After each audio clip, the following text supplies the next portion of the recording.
আজকে আপনাদের সাথে শেয়ার করব একটা ইউনিভার্সিটি ব্লগ। সেদিন আমরা ইউনিভার্সিটিতে গিয়ে ক্লাস করেছিলাম, সাথে কি করেছিলাম তারই ছোট্ট একটা ভিডিও আজকে আপনাদের সাথে এই ভিডিওর মাধ্যমে শেয়ার করব।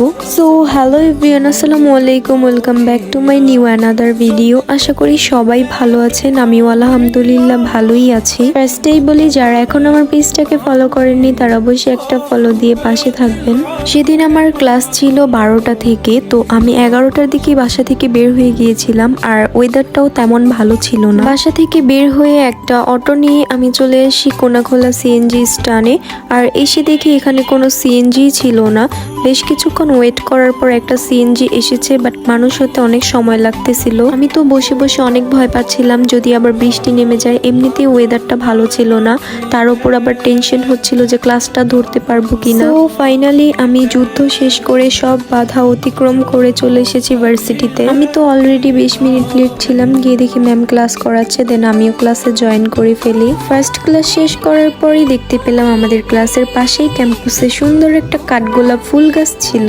আর সেখানে অনেক সুন্দর সুন্দর কাঠগোলাপ ফুল ফুটেছে। কাঠগোলাপ ফুলের স্মেলটা আমার কাছে অনেক ভালো লাগে, অ্যান্ড এই ফুলটাও দেখতে অনেক বেশি সুন্দর। ফুল মানেই তো সুন্দর, বাট এটা একটু বেশি সুন্দর। এই ফুল গাছের জন্য এই জায়গার সৌন্দর্যটা যেন একদম বেড়ে গিয়েছে। ঠিক সেই মুহূর্তেই কৃতি আমাকে কল দিয়েছিল অ্যান্ড বলেছিল ওর একটা 20 থেকে ক্লাস, তো ও এখন ভার্সিটিতে আসছে। তাই ভাবলাম একটা কাঠগোলাপ ফুল নিয়ে ওকে ওয়েলকাম করা যাক। এমনিতেও ওর সাথে আমার ভার্সিটিতে অনেকদিন পর আজ দেখা হবে। নর্মালি তো রেগুলার কথা হচ্ছে অ্যান্ড কয়েকদিন পর পর আমাদের দেখা হচ্ছে, বাট ভার্সিটিতে অনেকদিন পর দেখা হলো। আমি এই ফুলটা এমনিতেই এনেছিলাম অ্যান্ড ও বলতেছে ও নাকি টোটালি সারপ্রাইজড হয়ে গিয়েছিল। অন দি আদার হ্যান্ড, এখানে ব্র্যাক ব্যাংকের একটা ক্যাম্পেইন বসেছিল অ্যান্ড সবাইকে বলতেছিল স্টুডেন্ট অ্যাকাউন্টের ব্যাপারে, ফ্রি অ্যাকাউন্ট। এনিওয়েজ, তারপর আমি চলে গিয়েছিলাম আমার সেকেন্ড ক্লাসে জয়েন করতে। আজকে আমাদের 3টা ক্লাস, আর 3টা ক্লাসের মাঝে 1 মিনিটও গ্যাপ নেই, একদম টানা 3টা ক্লাস ছিল।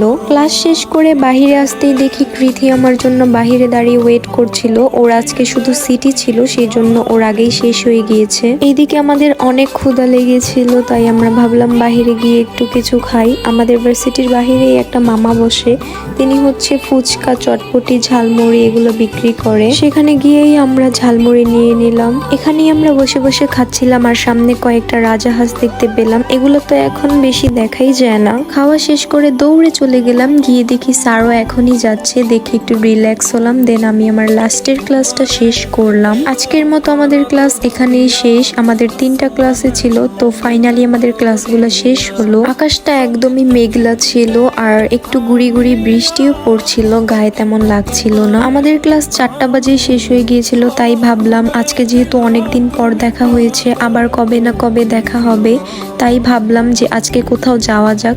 কারণ ওর আর আমার ক্লাস টাইমটা একদমই ডিফারেন্ট। ওয়েদারটা যেহেতু বেশি একটা ভালো ছিল না, তাই আর দূরে কোথাও যাওয়ার প্ল্যান করিনি। তারপর দুজন মিলে ডিসাইড করেছিলাম যে আমরা রোড সাইড কিচেনে যাব। তারপর আর কি, যেই কথা সেই কাজ, আমরা চলে গিয়েছিলাম মোহাম্মদপুরের ব্রাঞ্চে।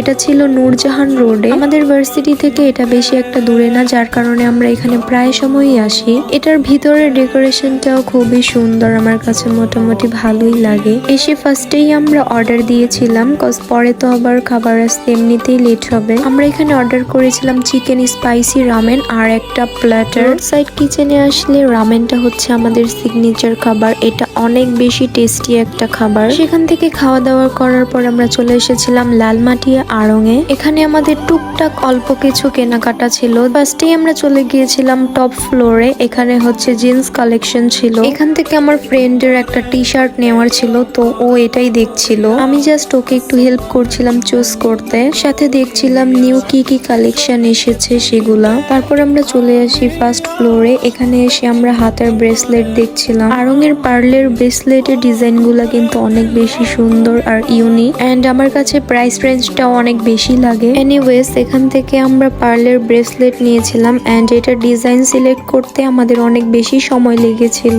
সাথে ভাবলাম এসেছি যখন একটু নিউ ড্রেস কালেকশন গুলা দেখি। দেখে নিই। কেনাকাটা শেষে আমরা তাড়াতাড়ি বের হয়ে পড়লাম, কারণ সন্ধ্যা হয়ে আসছে, আমাদের আবার যেতে অনেক সময় লাগবে। সো এভরিওয়ান, আজকের ভিডিওটি এই পর্যন্তই। সবাই ভালো থাকবেন, সুস্থ থাকবেন, দেখা হবে নতুন কোনো ভিডিওতে। অ্যান্ড যারা আমার পেজটিকে এখনো ফলো করেননি তারা অবশ্যই একটা ফলো দিয়ে পাশে থাকবেন। Thanks for watching, tata bye bye, Allah Hafiz.